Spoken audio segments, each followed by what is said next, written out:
TradeSmart Consult is a limited private company registered under the Kenya's Company Act 2015. It works to address trade barriers faced by women and youth, led SMEs accessing and utilizing trade information in Kenya and the greater sub-Saharan Africa for sustainable development. TradeSmart has a wealth of experience in bridging trade knowledge gap among us women and youth. And I will share our website so that you may access it. I'll go through the jobs we've done so far. TradeSmart is also the group, the organization that has organized this webinar with the intent of discussing capacity building and creating awareness on this protocol. That's the protocol on competition policy. We have engaged a team of international trade, CFTA and competition policy experts to take us through the policy and help us understand it. And we look forward to your full participation through the session. We hope this to be more of an open discussion, and I will really appreciate your ideas and input. So I would like to start by introducing our guest speakers today. And with us today, we have Ambassador Nelson Ndirangu. Ambassador Ndirangu is the current chair at the Trade Hub East Africa, where he leads the team of experts on international trade policy and regional integration, focusing on Africa.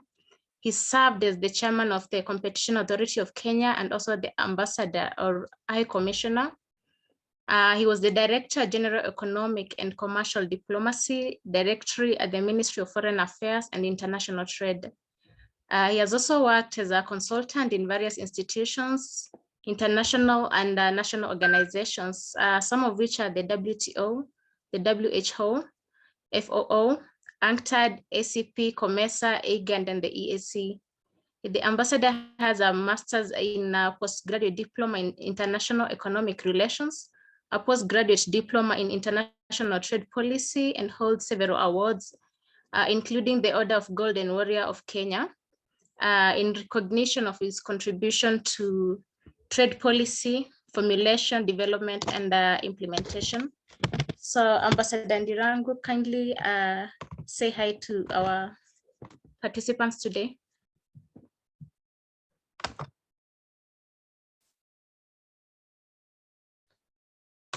Hello, everybody. Hello. Do I continue or I stop there, Frida?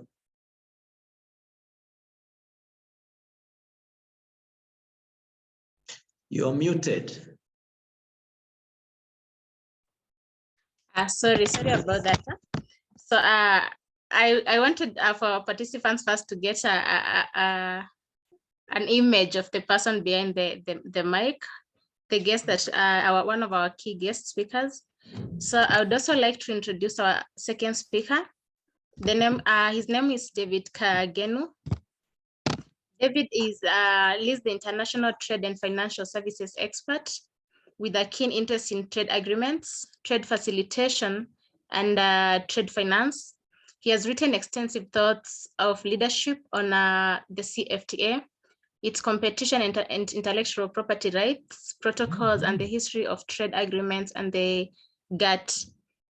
He has over 7 years experience supporting businesses to raise capital for strategic growth and trade facilitation, as well as the development of their enterprise risk management protocols and policies.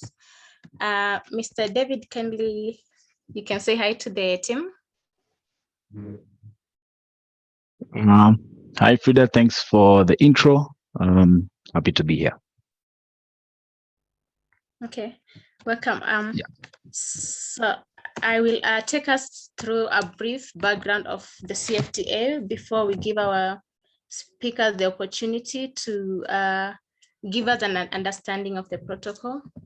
So the CFTA, or the African Free Continental Free Trade Area, is a free trade area that brings together 54 African countries to create a single continent-wide market for goods and services, and to promote the movement of capital and natural persons. The agreement was established. This agreement, that's the CFTA, entered into force on the 30th of May in 2019. This is when 24 of the 54 countries had ratified the agreement.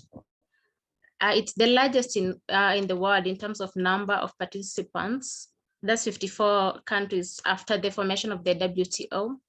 The operationalization phase of this agreement was launched by the African Union in Niger in July 2019, and it entered into force on the 30th of May 2019.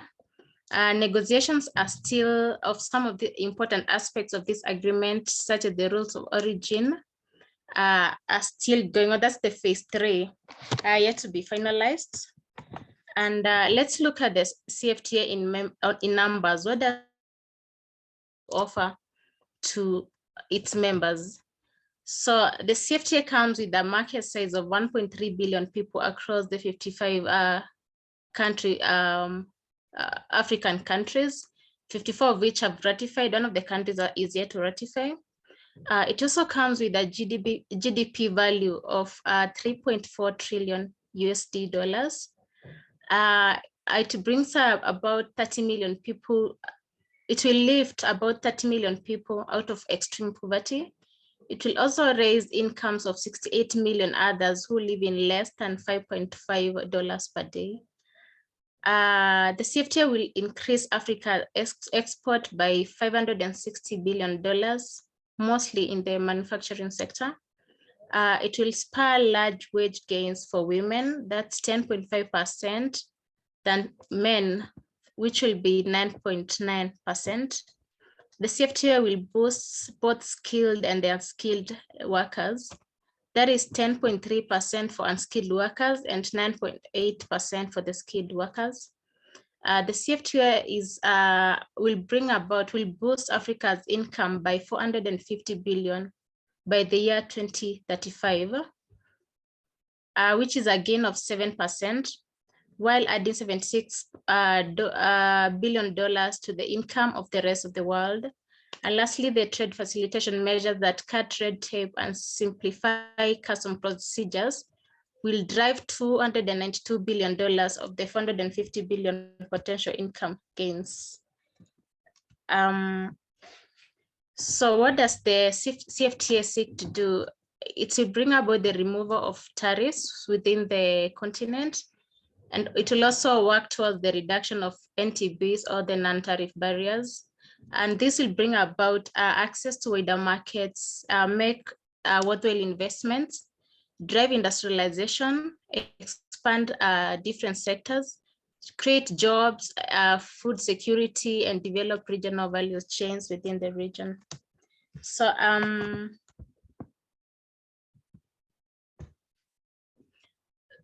So as you've said earlier on, the negotiations under the CFTA are still ongoing, and they have been categorized into 3 phases.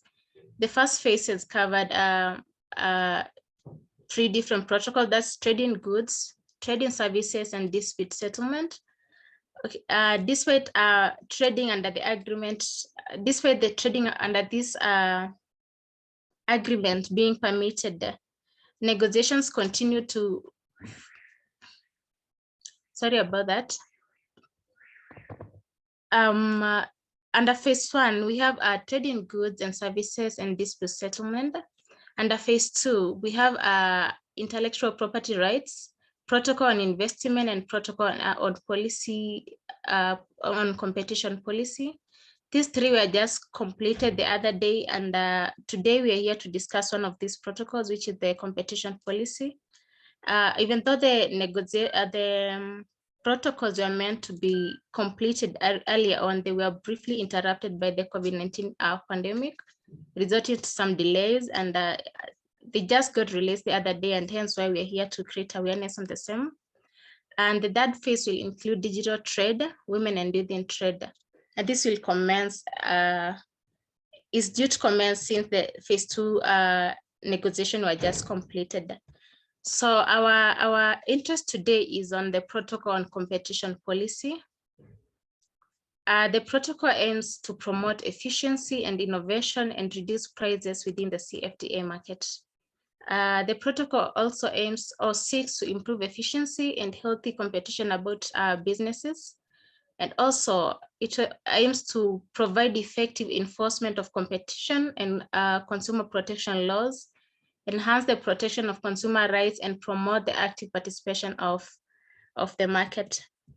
So with me, I have the two guest speakers that I already introduced to you that will now give us a high-level understanding of the protocol and a deeper understanding of this protocol. And so first I'll go ahead and introduce Ambassador Ndirangu once more.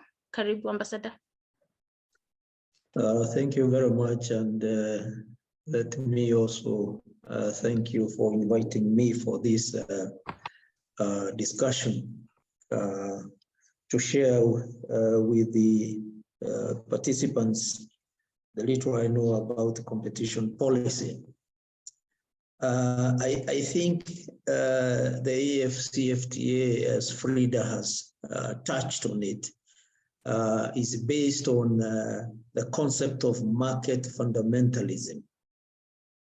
And as we know, markets cannot function on their own to deliver results that enhance the welfare of all the citizens in the absence of appropriate governance mechanisms. Therefore, we need mechanisms such as relevant laws, institutions, and public and business environment to be regulated to ensure there is fairness in the market. Promotion of market-oriented reforms without such legal and institutional safeguards will not achieve development objectives. And therefore, competition law and policy presents an essential component of the governance mechanisms that are required for development and growth. And here I can give an example of Japan, which used competition very well to industrialize, particularly in the car industry. Competition enforcement is a deterrent to cartels and corporate concentration practices that restrict output and arbitrary price increases. So from the foregoing, it is very clear that economies prosper when they feature competitive markets. Competition fosters innovation, improves the quality of products and services, and offers choice and lower prices for consumers. When competition is limited, markets stagnate and consumers suffer. As a result, policymakers have established a suite of tools known as competition policy to counter anti-competitive practices and encourage competition in their markets. In Africa, we do have competition authorities in some countries, not in all. In fact, there are 30 countries that have a functioning competition authority. We have 8 countries with competition laws, but no competition authority. And we have 17 countries with no competition laws. So you can see in Africa is a mixed bag. Besides that, we also have competition regimes that have been established under the regional economic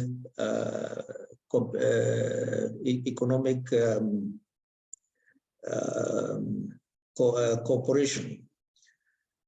These are, we have the UMOA one, which is mainly for the French-speaking West Africa.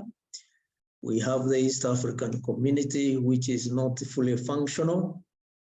but has started on an ad hoc basis. We have COMESA, which can be used as the best example for Africa because it covers both competition issues and also consumer protection. Then we do have Economic Community of West African States, which is ECOWAS, and the Economic and Monetary Community of Central Africa. Now, what we see is that countries that are within those regional competition authorities and have their own national competition authorities, the implementation and the understanding of the competition policy is very clear and is well coordinated. But in some cases where there are no competition laws at the national level, the regional regimes are constrained and have some problems implementing or doing their functions. Now, so having said that, I think now I can come down to the protocol on competition. And I think Frida has already said that it is one of the latest addition to the protocols establishing the African Continental Free Trade Area. She has also given the objectives, but I would want to start from the scope. The scope of the protocol indicates that it is any undertaking having a continental dimension and significant impact on the competition in the African continent. So any institution or any company having a continental dimension and a significant impact on the competition in the African market will fall under this competition regime. However, it is clear it does not cover national and regional competition authorities. I think we need to have that one in mind because we have to ask ourselves what then will the protocol cover. But it is very clear that in case of a conflict between the national competition authority regime and the regional competition laws and the protocol will prevail to the extent of that conflict. In other words, the national competition authorities that are in place, if they have provisions that are not aligned to the protocol, they have to be aligned to agree with the provisions in the protocol. Now, what does the protocol, what does it exclude? It excludes employment and conditions of employment, including collective bargaining. So the issues of labor movement and what have you are not covered by this protocol. The protocol covers anti-competitiveness, which would be experienced in the market. That is practices by undertakings that prevent, restrict, or distort competition in the market, abuse of dominant position, mergers or acquisitions whose aim is to prevent, restrict, or distort competition in the market. And it also addresses abuse of economic dependence, as we shall see later. I would want to look at, there are anti-competitive practices such as price fixing, collusion limitations on production or sale, and bid rigging, which falls under horizontal business practices, or minimum resale price maintenance, or concerted efforts between undertakings to restrict passive sales, which falls under vertical business practices. But of course, there are exemptions to those anti-competitive practices, and they include cooperation on research and development, joint ventures aimed at achieving economic development, measures meant to promote growth and development, measures aimed at fostering competition and efficiency in the market, and measures aimed at enforcing standards and competence or professionalism. The other thing that is addressed in the protocol is abuse of dominant position. And dominant position is based on the market share, based on regulations and concentrations, market power, it could be actual or potential, restriction on market entry through pricing, pollution by industry, limit production or sale to the detriment of the consumers, and refusal to provide essential facilities even when it is economically viable to do so. And here I can give an example of what used to happen in this country between the beer industry and the soft drink industries, where the coolers were not supposed to be shared between the products of the beer industry and the soft drink industry. But through the intervention of the Competition Authority of Kenya, this matter was resolved. Now, mergers and acquisitions could take any form, and I'm rushing because I was told I'm given 5 minutes. They could be horizontal mergers, they could be vertical mergers, or conglomerate mergers. And they apply to undertakings that have, they will apply to undertakings that will have continental dimension in the market. Now, the combined turnover has not been agreed. These are some of the unfinished business that will have to be undertaken. Now, why do we regulate mergers? One is to promote competition and consumer choices, to create employment, to encourage innovation, strengthen SMEs, as we shall see later, to improve the quality and standards of goods, and to ensure business growth nationally and continental-wise, and to make it easy to enter and leave the market. I would like to talk a little bit about one innovation in the protocol, and that is with regard to the article that deals with the platforms and big data.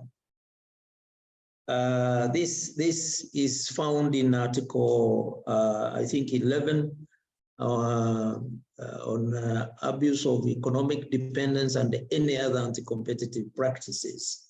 Now, this is an innovation because I am not sure whether many competition authorities are dealing with this business, but it deals with the platforms and big data, and where in this case, turnover may not reflect the actual market share. For example, startup in new technology, which may not reflect the market share, but could be a source of big data. So this is an innovation in the protocol, and the protocol has defined dependence to be based on market share and the strength of the undertaking, existence or non-existence of alternative solutions, including factors leading to the situation. It has also indicated that it is illegal for an undertaking to abuse its economic position of a consumer or a supplier. Such undertakings are prohibited from setting prices, differentiating fees, among other issues. Now, here again, the Council of Ministers are expected to develop regulations to fill in the gap that we find in the protocol. Now, I have said, I've given you what the protocol contains, but there's still some unfinished business. And the unfinished business may affect the implementation of this particular protocol. One is with regard to abuse of dominance position. There is no agreement on percentage threshold. This is to be agreed upon by negotiators. So without that, it will be difficult to start implementing the protocol. Again, the protocol has a provision on technical assistance and capacity building, which it says it will be part of, but it clearly indicates that the regulations for this have to be negotiated over 5 years. Now, there is no appeal mechanism because there is a tribunal, but the decision of the tribunal is final. There is no appeal mechanism. This is something that maybe negotiators thought that may not be necessary, given that we have appeals within the region and also at the national level, but it's not in every African country, as I had indicated earlier. So this is one of the shortfall that we find in the agreement. Again, the protocol does not address consumer protection. I think the negotiators, coming from different competition authorities and having different experiences, it was felt that the consumer welfare should be left out. But you'll find in some jurisdiction within Africa, for example, Kenya and Zambia, they have consumer welfare under competition authority. Now, the protocol also does not have control of abuse of buyer power to protect SMEs from exploitation. But you will find this in Kenya within the competition authority of Kenya and also South Africa. This is something that is very important if we have to nurture the SMEs to grow, because without their protection, they may have to face stiff competition from giants that have been in the market for long. Now, the link between the national and regional authorities and the protocol are not well established, and I'm hoping that when they come up with the regulations to implement the protocol, they will have details of how the national and the regional regimes will interact with the Continental Protocol. Now, according to the protocol, the operationalization is expected to be done in the next 3 years. But this is highly ambitious, considering that the regulations are not in place and they have to be negotiated. And I think this is where I see the major challenge being on the implementation. Just to indicate, to bring in some of the issues that have to deal with the SMEs. For example, we have noted that in the last 3 decades, we have seen the percentage of venture capital-backed startups that were acquired rather than going public skyrocket from roughly 10% to 90% over the 3 decades. Hence, the number of small firms that can challenge big tech, for example, big tech companies, has dwindled because most of them have been acquired, thereby big tech protecting themselves from competition. We have to make sure, I'm giving that example so that when we start implementing this protocol, we take care of the SMEs, because if we are not careful, they are going to be bought by the big players, and the big players will create a market niche for themselves, and this may defeat the purpose of the protocol. I think I should stop here, and I'll be very happy to answer any question. Thank you.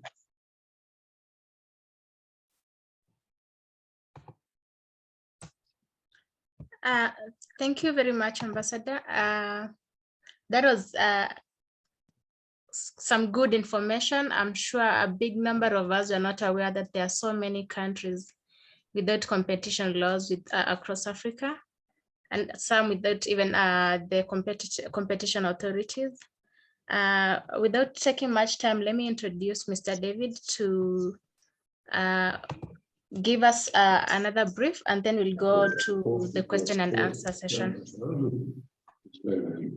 Thanks, Frida. I believe Ambassador has pretty much covered extensively, starting from what the protocol itself is supposed to accomplish.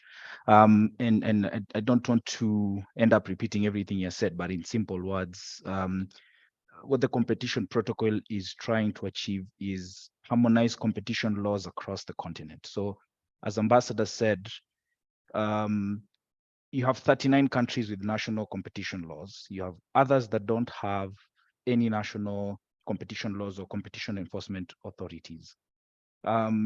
So if we want to, for example, harmonize standards on how do you report mergers and acquisitions across the continent, we need to have, one set policy or one set standard that we're all following. So ideally, that is what the competition protocol is trying to accomplish. Ambassador also touched on some of the anti-competitive practices that the protocol would be investigating or taking note on. Mergers and acquisitions, as you heard him mention, vertical and horizontal prohibitive business practices. So those are just but a few of the anti-competitive practices that the protocol is taking note on. The last thing that Ambassador also touched on is, of course, the challenges that the implementation of this protocol will have. You would imagine for countries that don't have competition laws, getting those people technically ready to implement the AfCFTA has to start so much further back, where you're working with them to first implement the laws, build the technical capacities of of them to be able to implement those laws nationally, and then now bring them up to the AfCFTA level. So I agree with Ambassador. Having this to be fully implemented in 3 years is too ambitious. I think on the side for helping these countries form these laws nationally, I think that's going to take time. And ideally helping them to implement the technical capacity to investigate some of those anti-competitive practices would also take time. However, part of the protocol, if I remember correctly, in one of the articles, the Secretariat is offering to help from its own budget or from resources mobilized elsewhere, some of these countries to be able to implement these laws and build the capacities for them to be able to build their own national competition authorities. So that's just the key themes that I wanted to touch on. The last one that Ambassador also mentioned that is sort of a new thing is regulation guiding platforms. And by that, what we mean is ecosystems whereby traders and buyers are being brought to operate together. There are certain restrictions that the protocol says, you can and cannot do. To touch on one, I'm sure most of you have seen advertisements pop up on some of the platforms that you go on, like Google and other e-commerce platforms. Ideally, the protocol says, if you're an entrepreneur and you're running such a platform, you have to clearly communicate and say that whatever search results appear at the top, those are paid advertisements, and they should not exceed organic search results. So these are just but a few of the new innovations that, of course, the protocol developers are trying to include, especially this new digital transition. So yeah, I think that pretty much covers it. Thank you so much, David. Thank you for that. And I can see we're getting some responses on the chat.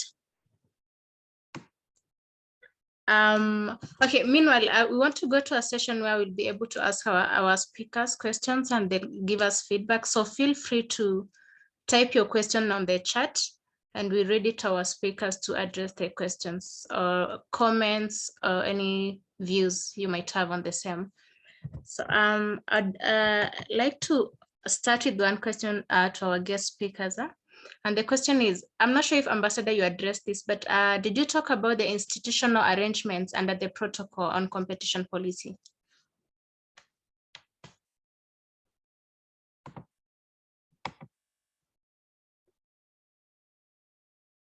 Sorry, I did touch on it briefly.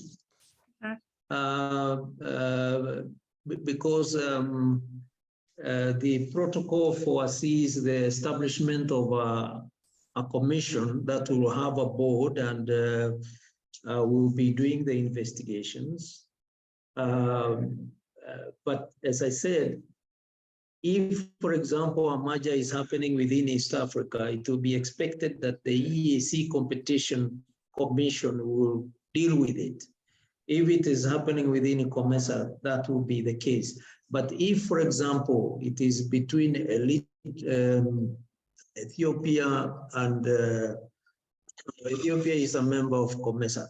If it is between a country that is not within a regional body, then the continental body will deal with it. But the link between the national, regional, and continental protocol is not very clear, is to be established. But there is, of course, a very good working relationship in some regional regimes. For example, the COMESA Competition Commission works very well with the national competition authorities within COMESA. And I can say that for Kenya because Kenya has an MOU with the COMESA Competition Commission and has a very good working relationship, and they exchange ideas and they learn from each other. And if this can be replicated elsewhere, I think that would be a good way to go. But the protocol is going to create the Africa competition. I don't know whether it will be the Africa Competition Authority, and even the location will have to be determined by the ministers. I hope I've been able to answer the question. Yeah, yes, you have. So it's part of the it forms part of the protocol that the parts that are yet to be agreed upon. Excuse me? Okay, what I took from our explanation is there are still parts of the protocol that are yet to be completely agreed upon. No, the protocol is there, but the regulations to operationalize the protocol. All The right. regulations are not there to operationalize the protocol, and they will have the details. This is to be negotiated. All right. Yes. Okay, thank you so much for that. And as I said, when you look at that protocol, two issues stand out that they are not covered by that protocol. And one is on the consumer protection, because in some jurisdictions, the consumer protection is done by a different body. But in some countries like Kenya, Zambia, and I think South Africa, it is in the same competition authority. The other one is the control of abuse of buyer power. This is where now, if you are an SME and you are selling to a giant,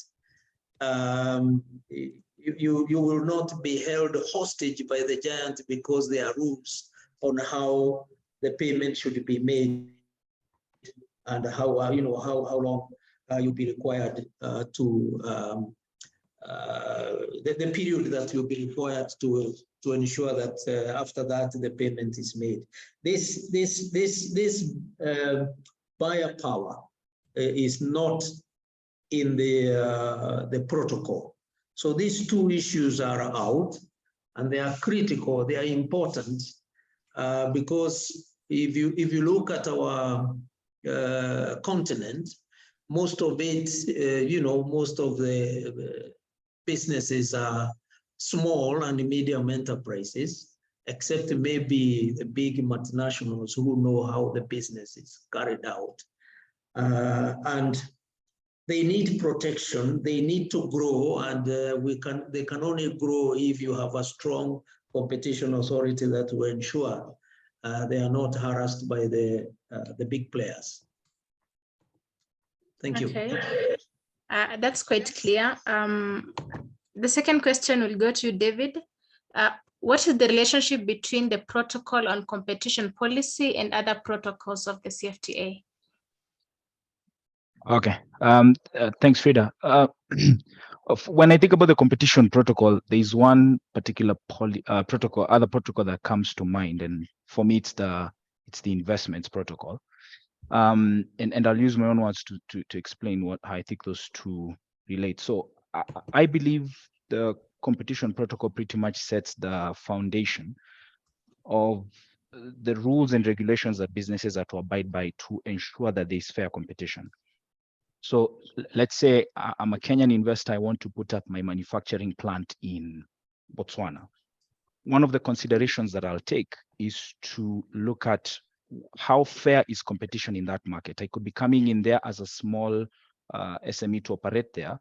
And as Ambassador said, in that country, there might be no regulations that protect me from the big buyers in that market. So I could get exploited. Maybe the big buyer in Botswana has unfair payment terms that I must abide by, but that at the detriment of my business. So if I'm to make an investment, or if there's any investor in Africa who's to make an investment outside of their jurisdiction, part of the considerations that they'll make is competition authority. And speaking with this from a practical point of view, where we've helped a client who was trying to go into the Ethiopian market, and one of the rules we had to look at back then was how fair is competition in that market. There's been a lot of liberal policies to open up the economy, so we needed to understand how fair is competition in that market. So I think for me, when I think about competition protocol, I think that's the foundation that now you can properly now implement the investments protocol. Yeah. Okay, thanks a lot, David. We have some questions on the chat.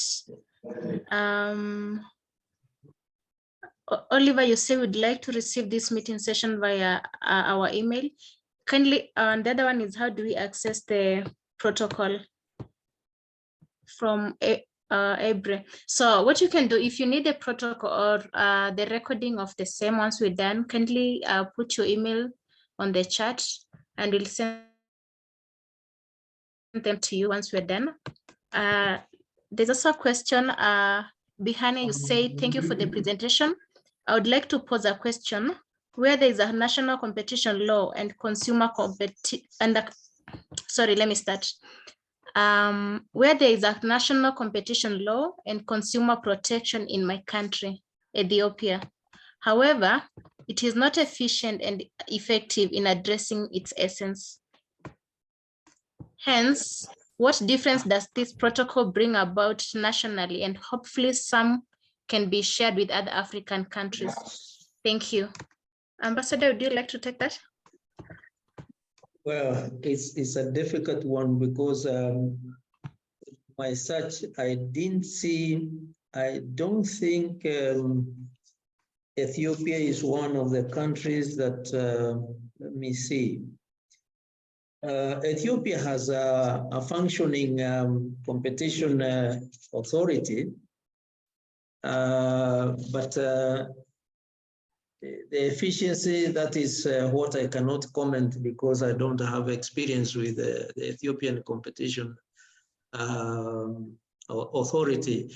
But in the protocol, it is clear that if there are provisions which make the Ethiopian competition law inefficient or not to function, then it means it has to be aligned with the protocol, because this is one of the requirements from this protocol, that all the competition authority regimes have to be aligned to the protocol in case there is any conflict.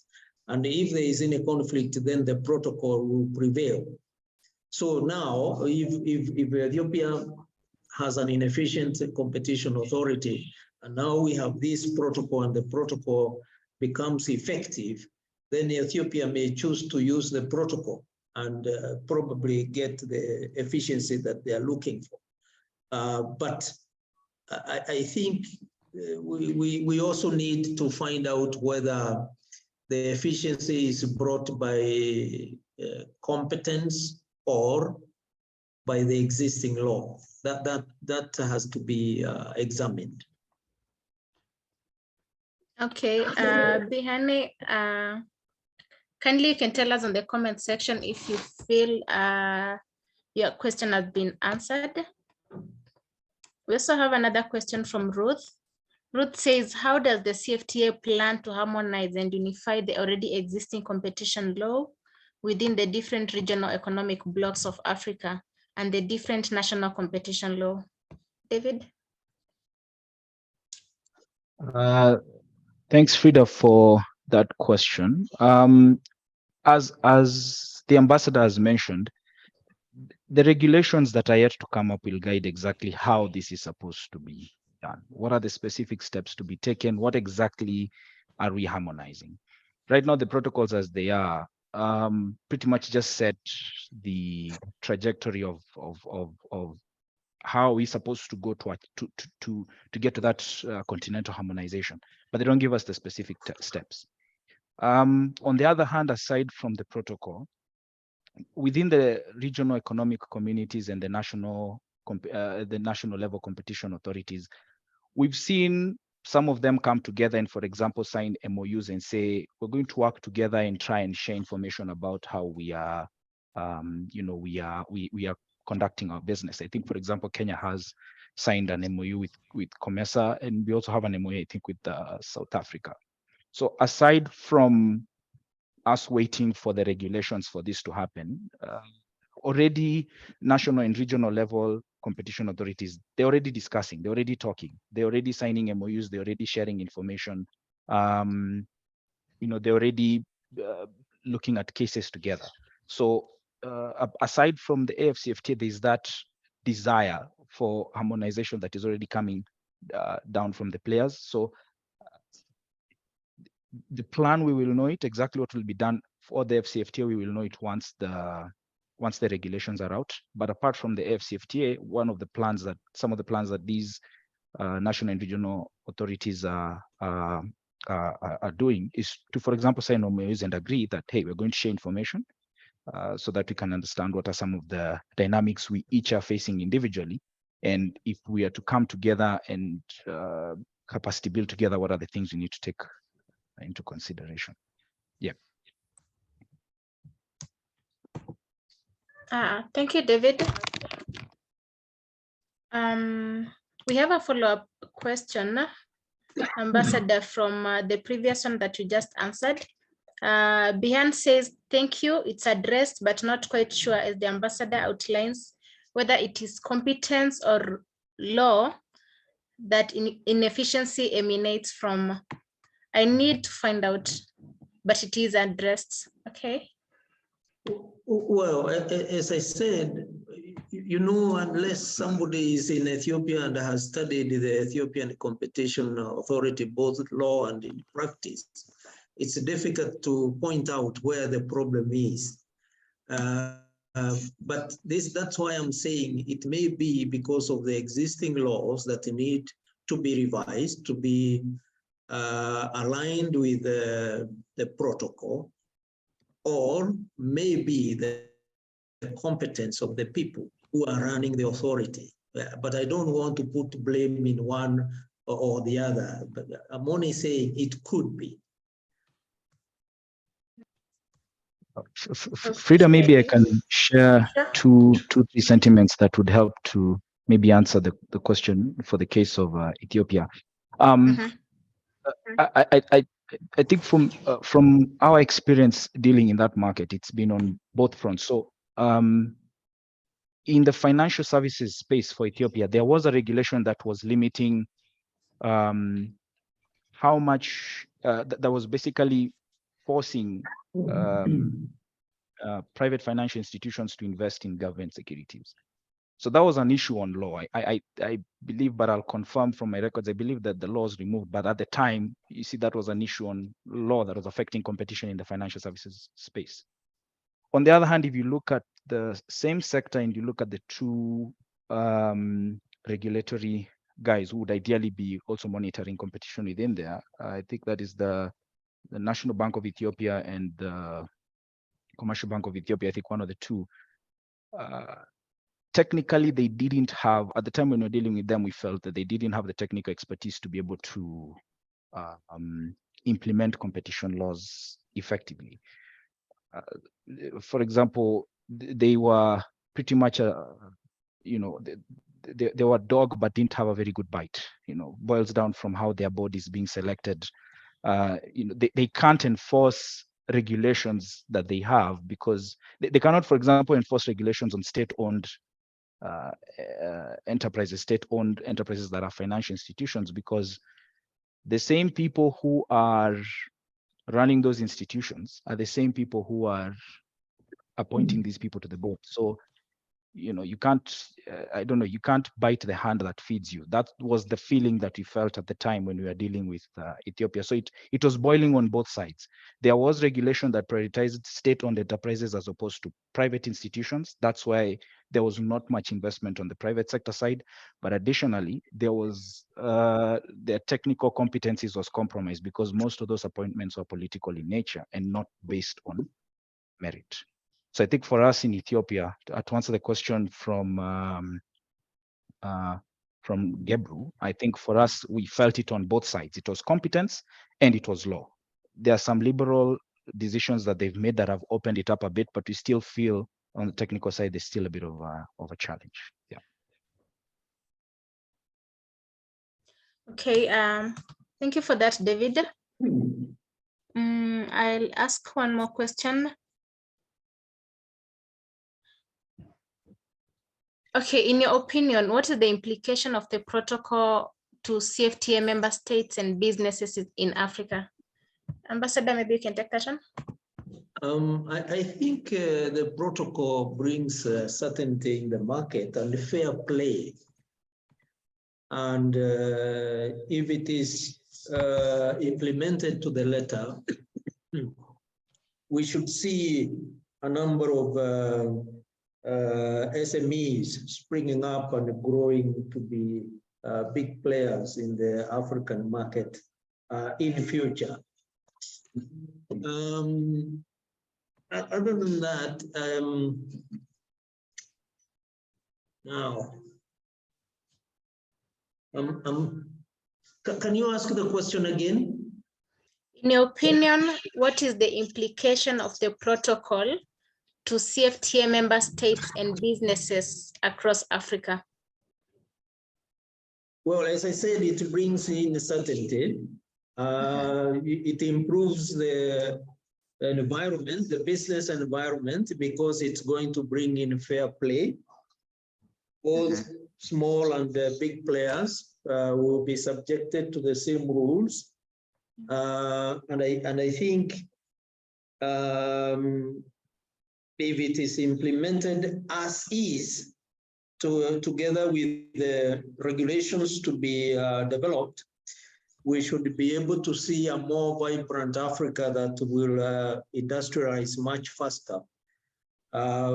Using this particular protocol and other protocols that encourage business to thrive.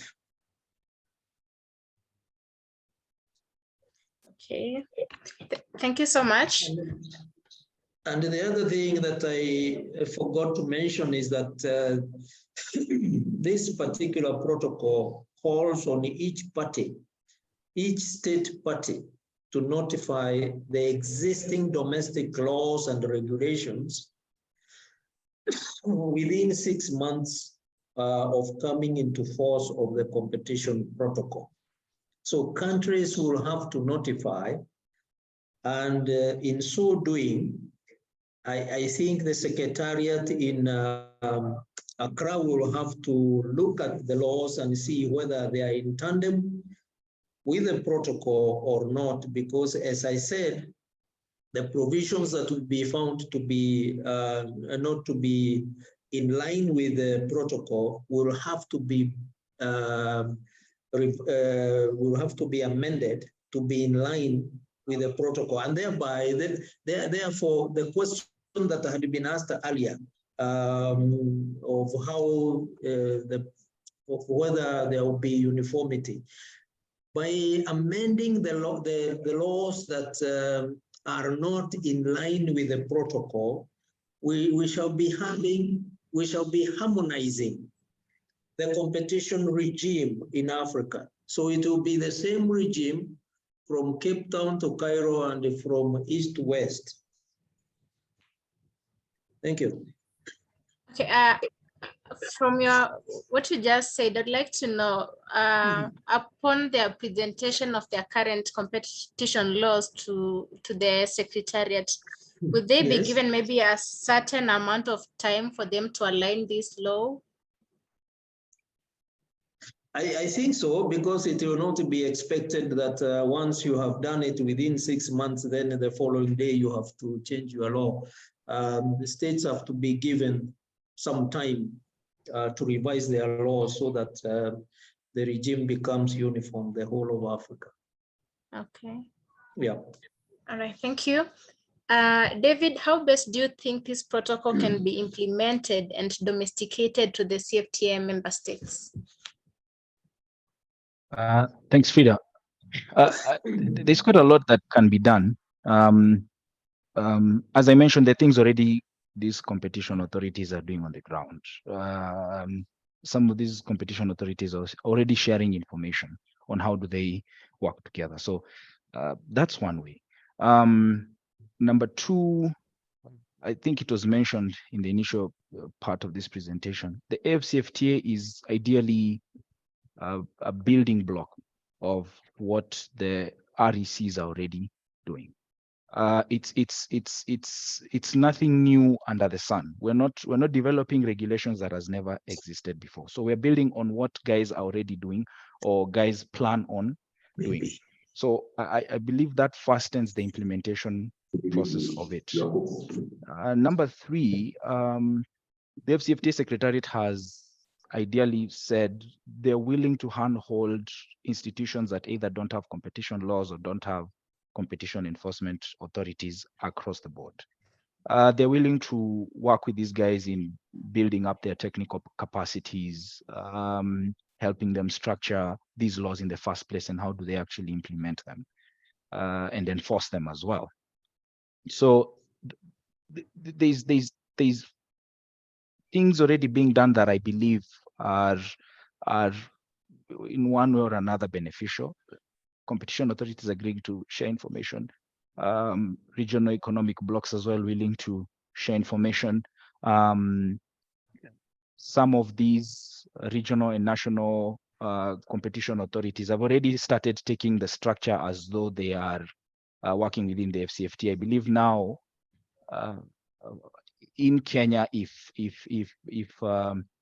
I report a merger and acquisition to COMESA, I don't have to go back again and do it again with CAK. So already these national competition authorities that exist within the RECs are already taking a structure of kind of a funnel kind of approach, that if at the top I'm already abiding to the competition laws, then I don't have to do it again and again and again and again. So it's not a matter of what should they do to enable themselves to implement this protocol better. They are already doing it. There are already things they're taking.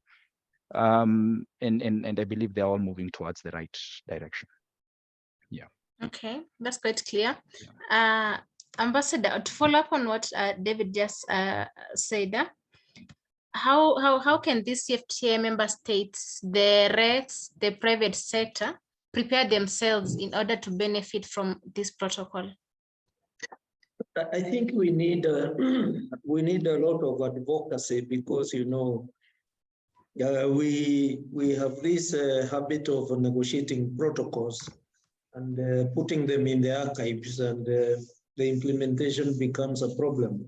So I think a lot of advocacy work is required to ensure that both the business community understand that we do have a competition, a continental competition authority that would take care of their interests. And this, what is at the continental level is in line with what is at the regional level, and is also in line with what is at the national level, because of the harmonization that is expected to take place. And also, as David has said, it is expected that those parties, state parties that have no domestic competition laws, they will be encouraged to enact laws and establish competition authorities, so that there is some uniformity in the whole of Africa. But advocacy is key to making sure that the business community and other stakeholders understand what AfCFTA stands for, and the protocols and the protocols that have been negotiated, including the competition authority. Because you will find that you may have a problem as a businessman, but that problem is not confined to competition or protocol, but it may also touch on investment, it may also touch on intellectual property, and therefore knowledge of knowing what has been negotiated and how it affects you as a businessman is critical, and has to be, I hope the states will undertake that, and I hope the AfCFTA Secretariat will also take the lead to ensure that our people understand what has been negotiated. Thank you. Okay, thank you so much. Frida, I just want to add something. I just remembered when Ambassador mentioned being aware of competition regulations. We've been in a practical example where there was a manufacturing entity that was taking supplies from a region, a member state within the ESC. And when the business started operating and they started getting less raw inputs coming in, they realized they were competing for their inputs with another value chain. So what the lesson that taught us is, what we realized is, most companies, when they're coming up with their strategy development, when they're developing their strategies, rather, part of the assessment tends to never touch on competition. They don't tend to ask themselves, hey, I am buying, for example, wheat gram in Rwanda. am I competing with any other industry that is existing there for that same limited resource? And this was a, when I say it was a practical example, this client of ours had already built quotas of how much raw input should be coming in.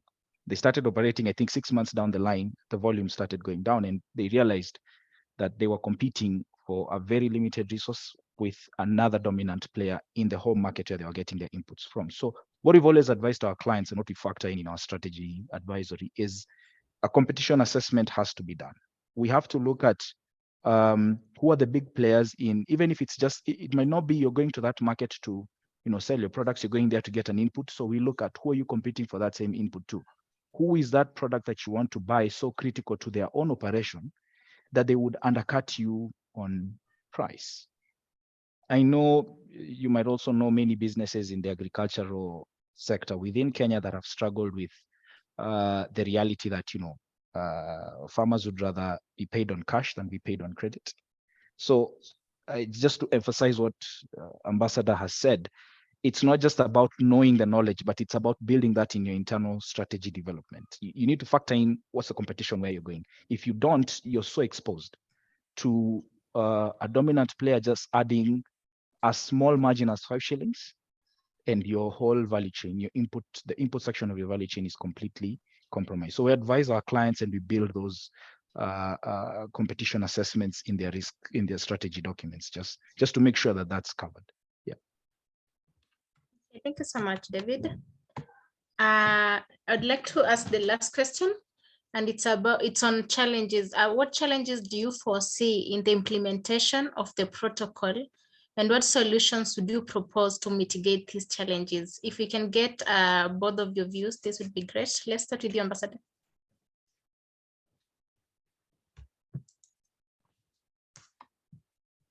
Well, as I said, this protocol contains traditional fundamental things that you will find in the competition laws, but it leaves out consumer protection.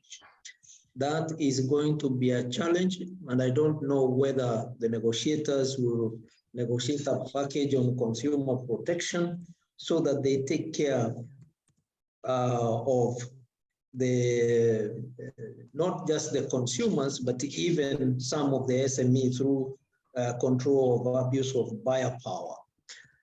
Because, for example, in this country, in Kenya, the Competition Authority of Kenya has authority to investigate some of these supermarkets that buy from SMEs and sometimes delay in the payment. And I think they have come up with rules that indicate when these SMEs should be paid rather than them being held at ransom. And when you don't have these tools, it's a challenge for SMEs, the consumer protection and the buyer power.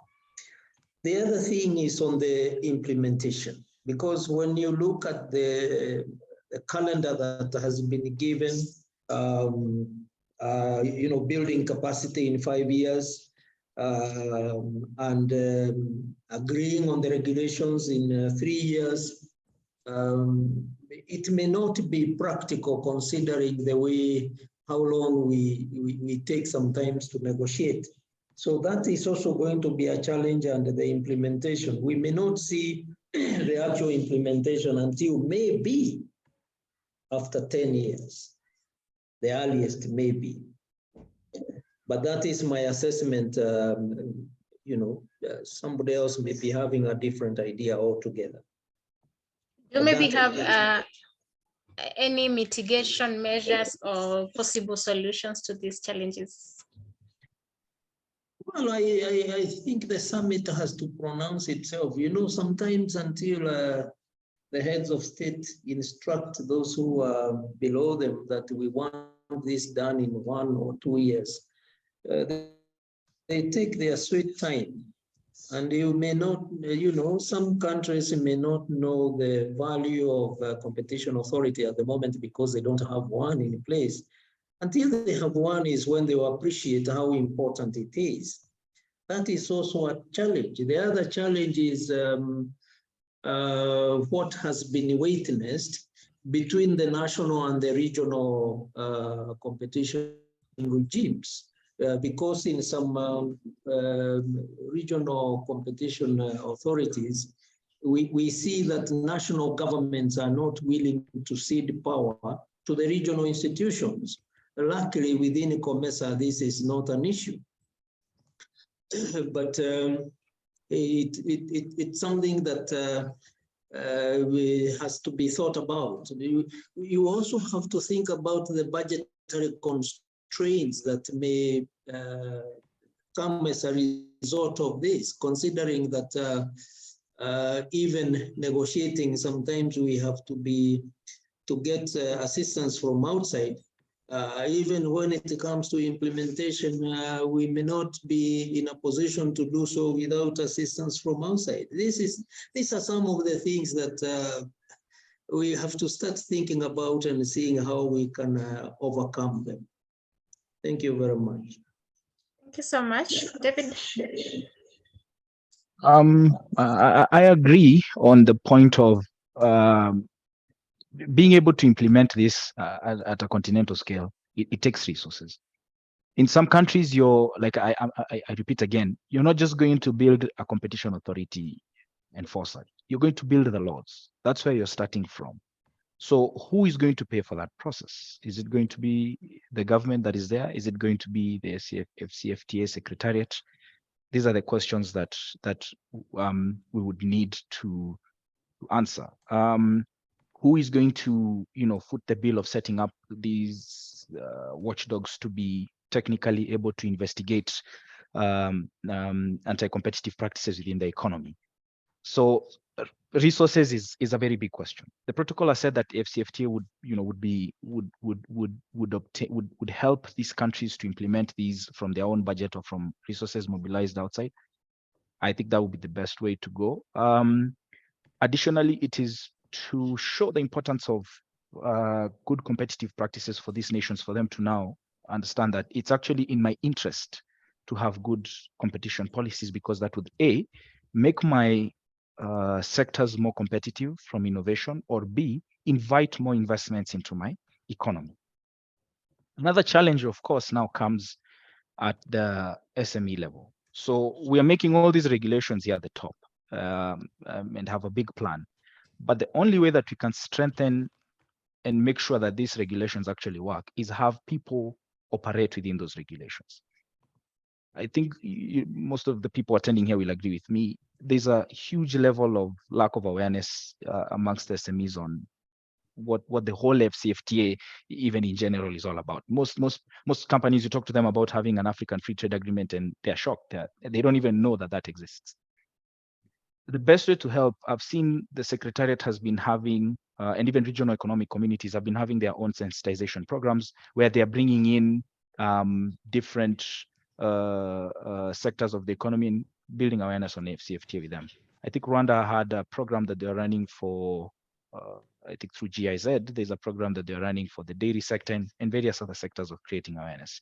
Additionally, I think it's a responsibility on international trade experts such as ourselves to create now this awareness amongst our SMEs.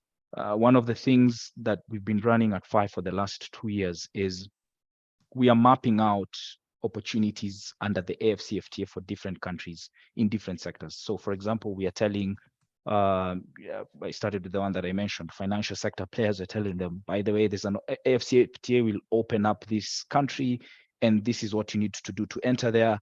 And this is the competition landscape there. And this is the potential that you can make if you're to go there. So I think us as international trade experts, we have a huge responsibility. Let's not just leave this information or awareness creation to the Secretariat. We also have to help these SMEs by making them aware, telling them, hey, by the way, country X that's part of AfCFTA, is willing to do a dry run for 3 years on this particular value chain. This is what you need to do to be able to participate in that.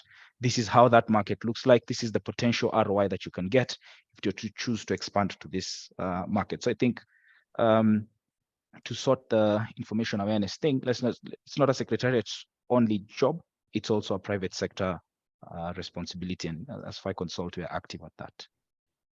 Yeah, thanks. Okay, thank you so much, Ambassador and David. That has been really, really informative. Let me just give an overview of everything that we've discussed today. So we got to know the objectives of this protocol on competition policy. We also got the scope, what it covers, and what has been left out on this protocol. We've also been able to understand the relationship between the national competition laws and the CFTA, or the regional one, the continental one. And Ambassador mentioned that if it happens that they in a contradictory position, the CFTA and the CFTA competition protocol takes precedence. We also have had an opportunity to review the anti-competitive businesses practices and conducts. We looked at the institutional arrangements under this protocol. We've had a chance to look at the relationship between the protocol on competition policy and other protocols of the CFTA. We got a chance to look at the status of the competition policies and regulators in Africa, the implication of the protocol of CFTA member states and businesses in Africa. We also got an explanation or a detailed discussion on the implementation and the domestication process of this protocol to the CFTA member states. And we finished by going through the challenges that the member states are likely to face in implementing this protocol and the possible solution. So as we come to the end of our discussion, I want to thank you all of you, to thank every one of you for attending this webinar. I can see a number of you have shared their emails. We'll share the recording and also the protocol. Oliver, you also say that we give you updates. So I would like to bring to your attention that we also have 2 more webinars tomorrow, Wednesday and Thursday. Tomorrow it will cover the protocol on investment, and on Thursday we'll be covering the intellectual property rights protocol. So you're really welcome. You can get the link to register on our website or through LinkedIn on the TradeSmart page. I see more messages coming in.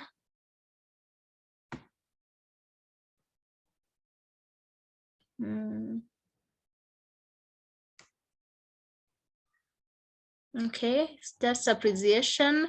We also appreciate you so much for joining, and we look forward to meeting you tomorrow and Thursday for investment and IPR protocol. I would also like to take this opportunity to thank our guest speakers, Mr. David and Ambassador Ndirangu. That was really informative, and I'm quite confident that everyone has a better understanding of this protocol. And to our participants, if you have any follow-up questions, kindly feel free to reach us. We are available on social media on LinkedIn as TradeSmart Consult Limited.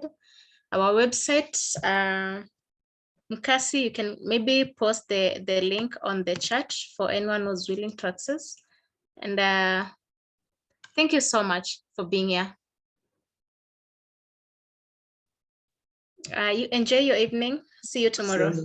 Thank you for the invitation. Thank you so much, Frida, for the invite. I'll share. I'm just getting the invites to share with you. But other than that, you can actually find the invites on our LinkedIn, on our LinkedIn page, which is TradeSmart Consult. Let me share the particular invites for the different webinars.